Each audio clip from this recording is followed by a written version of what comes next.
संकल्प करके जैसे ही जल को भगवान के चरणों में बलि ने छोड़ा, विराट रूप, जहां सिर था वहां चरण है, और दो ही पैर में पूरी त्रिलोकी को नाप लिया।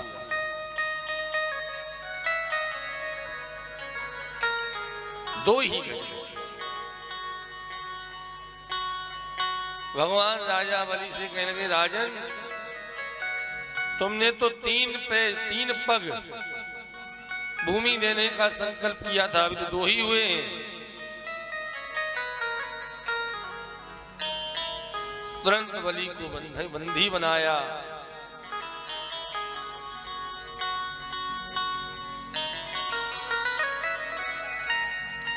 बलि ने अंत में भगवान से कहा, महाराज ये बताओ कि धनवान बड़ा होता है कि धन? भगवान बोले, धनवान धन से कई गुना बड़ा होता है। तो प्रभु आपने अभी केवल हमारा धन नापा है, धनवान तो ये है। तीसरा पैर आप हमारे चरण पर रख दीजिए। और तीसरा पग भगवान ने बलि के चरण पे रखा, और बलि की श्रद्धा, इस निष्ठा को देखकर भगवान बहुत खुश हुए, अत्यंत प्रसन्न हो गए। और कोई होता तो यही कहता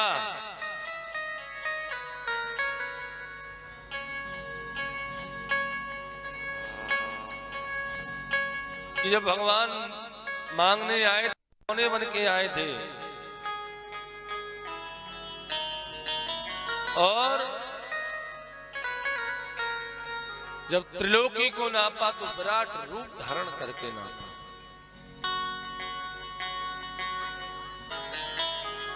तम बटुम्बामनं दृष्ट्वा मोदमान महर्षयः। और भगवान बलि के दरबान तक बन गए।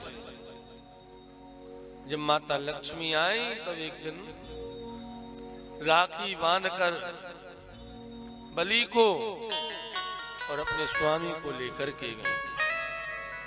तभी से रक्षाबंधन का त्योहार प्रतिज्ञा हो तो बलि जैसे, ये न बद्दो बलि राजा दानवेंद्रो महाबला। राजा तो बहुत हुए, बलि जैसा कोई राजा नहीं। इस प्रकार भगवान ने बलि पर कृपा की और आशीर्वाद दिया कि अगला मनवंतर जो आएगा उसमें बलि तुम ही इंद्र बनोगे। अष्टम स्कंद में एक मनवंतर में भगवान ने